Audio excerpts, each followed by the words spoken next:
अस्सलाम वालेकुम दोस्तों, वॉइस ऑफ जापान से मोहम्मद इदरीस आपकी खिदमत में हाजिर है जापान से। तो दोस्तों आज की वीडियो है जी, ये जापान में हर साल ये टैक्स सिस्टम शुरू होता है कि जो ई टैक्स इसको बोलते हैं इंग्लिश में, और जापानीज में काक्तो शिंकोको बोलते हैं। काफी मुश्किल नाम है, अगर कुछ आगे पीछे हो गया हो तो बहरहाल यही नाम है। तो ई टैक्स इंग्लिश में बोलते हैं। तो ये अप्लाई किया जाता है फरवरी मार्च में, और कई जगहों पे तो अप्रैल तक भी चलता है, हर साल के साल। अब इसमें होता क्या है कि ये हर साल में सैलरी का टैक्स भी आता है। एक तो हर महीने भी ये कटता है और साल के बाद भी सैलरी के ऊपर भी आता है। अब वो किस तरह से आता है उसका तो मुझे भी ज्यादा पता नहीं है कि भाई वो जो सैलरी हम लोग वसूल करते हैं उसके हिसाब से आता है, या जो टैक्स वगैरह कटता है वो भी मिला के आता है, लेकिन वो भी आता है टैक्स। और ये साल में डिपेंड सैलरी पे होता है कितने पैसे आपने कमाए हैं, क्योंकि सैलरी वालों के बारे में ही मैं सही तरह से बता सकता हूं। बिजनेसमैन वालों के बारे में तो मुझे नहीं पता उनका किस हिसाब से आता है। तो उसमें ये होता है कि टैक्स जब आता है साल का, तो तकरीबन भी मेरा एक साल में आया था तकरीबन 1,80,000 या 2 लाख के आसपास आया था टैक्स एक साल का। और ये पूरा एक साथ में जमा भी नहीं करवाना होता, ये वो किस्तें बना के बेचते हैं। हर 4 किस्तें या 5 किस्तें, तकरीबन 4 किस्तें होती हैं कि हर 3 महीने के बाद आप एक पेमेंट कर लें, जिसमें 30,000 या 40,000 वो पेमेंट करनी होती है। लेकिन वो पैसे दे के ही जान छूटनी है, वो लाजम देने हैं। या उससे भी अगर काम करवाने हो तो आप दफ्तर में वहीं पे जाके तो उनको वो रसीद दिखाएं जी, ये मेरी मिसाल के तौर पे 40,000 की किस्त है, तो 40,000 तो मैं अभी नहीं दे सकता, मैं अभी 15,000 दे दूंगा या 10,000 दे दूंगा, तो वो 10,000 भी जमा कर लेंगे।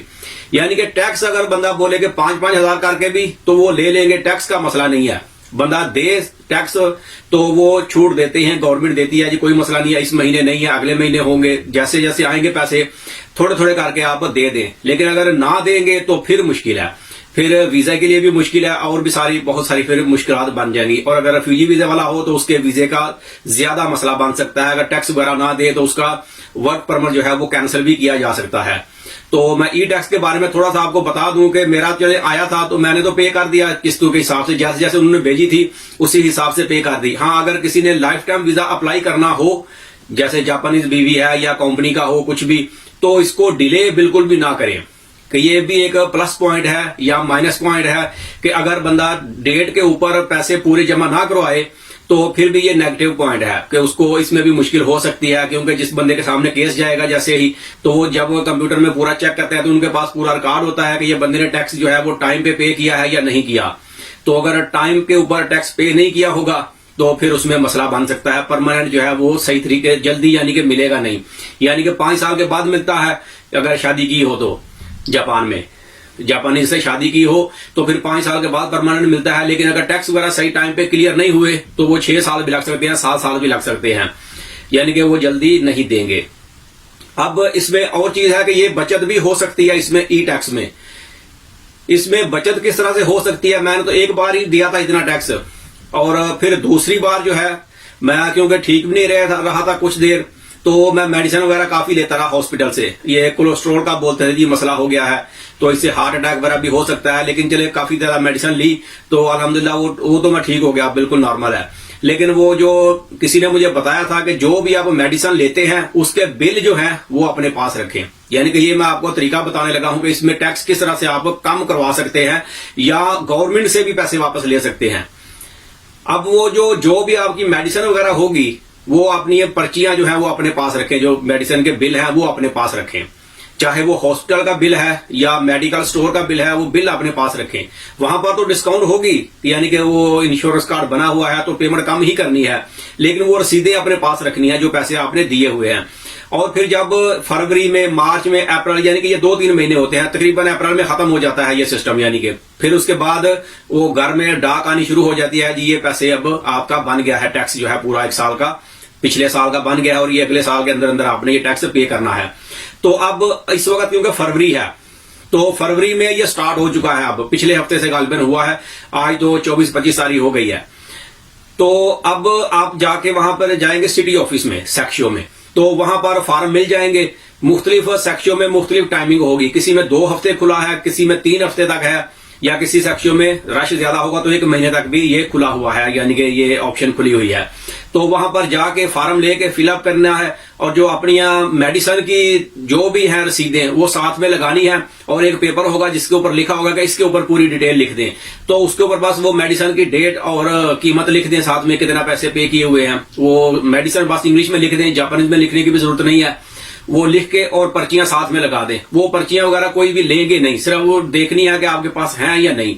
वो जितनी भी होंगी नीचे टोटल करके लिख दें। आप मिसाल के तौर पे पूरे साल में आपने जापानीज 10 मान या 1 लाख या 2 लाख की आपने दवाई ली है, तो वो टोटल करके लिख के उनको दे दें। वो कंप्यूटर में उसी टाइम दर्ज करेंगे। 5-10 मिनट वहां पर बैठना होगा, ज्यादा टाइम नहीं लगता, यानी कि नंबर आ जाए जो ही तो आधे घंटे के अंदर पूरा प्रोसेस फिनिश हो जाता है। एक काउंटर पे जाएंगे, वो आपका पूरा डाटा लेके कंप्यूटर में फीड कर देगा, जी बैठे। फिर दूसरे पे जाएंगे, वो आपको प्रिंट आउट करके दे देगा कि आपने कितने पैसे, हम गवर्नमेंट आपको कितने पैसे वापस करेगी। यानी कि अगर आपकी मेडिसिन वगैरह ज्यादा है तो गवर्नमेंट आपको पैसे वापस भी करेगी। फिर आपसे बैंक अकाउंट का नंबर ले लेंगे कि ये जी फलां 1 महीने बाद या 2 महीने बाद पैसे आपके अकाउंट में ट्रांसफर हो जाएंगे। तो वो अगर आपके पैसे ज्यादा होंगे, मेडिसिन आपने ज्यादा ली है, कम से कम भी 1 लाख से ऊपर हो गई, तो वो भी पैसे वापस मिल जाएंगे। सारे तो नहीं मिलेंगे, कुछ परसेंट वापस मिल जाएंगे। अगर वापस ना भी मिलेंगे तो जो आपका टैक्स पूरे 1 साल का बनना है, यानी कि 1.5 लाख 2 लाख या 2.5 लाख सैलरी के हिसाब से ही टैक्स बनेगा। जितनी ज्यादा सैलरी है उतना ज्यादा टैक्स बनेगा। तो वो टैक्स जो है वो कम होगा, वो टैक्स जो है वो बिल्कुल ही कम आएगा। यानी कि ये पैसे समझे कि आपने एडवांस में दे चुके हैं, अब भले अपने ऊपर ही खर्चा किया है, लेकिन ये पैसे वो एडवांस में ही गिनती कर लेंगे और वो पैसे माइनस करके तो आपको हल्का फुल्का सा थोड़ा सा टैक्स आ जाएगा और आपका 1 साल समझे निकल गया। फिर अगले साल के लिए अगर आप अल्लाह ना करे कोई ऐसा मसला बन जाए तो जितनी भी दवाई लेंगे, मेडिसिन वगैरह, वो पर्चियां अपने पास रखें। ये एक तरीका हो गया। अब इसका दूसरा तरीका, अब किसी के पास पर्चियां है ही नहीं, वो क्या करे? वो फिर भी जाकर वहां पर ई टैक्स जो है वो अप्लाई कर दे, तो उसका टैक्स जो है वैसे ही वो कम हो जाएगा, अप्लाई करने की वजह से ही कम हो जाएगा। अब वो वहां पर लेके क्या जाना है? वहां पर ये जापान में गेनसिंग बोलते हैं, जापानीज में गेनसिंग बोलते हैं। ये जो बंदे सैलरी पे काम करते हैं फैक्ट्रियों में चाहे कहीं पर भी, तो उनको साल के बाद ये एक पेपर मिलता है, गेनसिंग इसको बोलते हैं।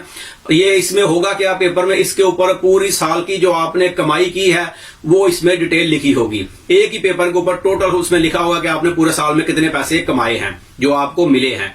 तो बस वो पेपर उन्होंने साथ लेना है, चाहे थोड़े हो ज्यादा हो, इससे कोई फर्क नहीं पड़ता।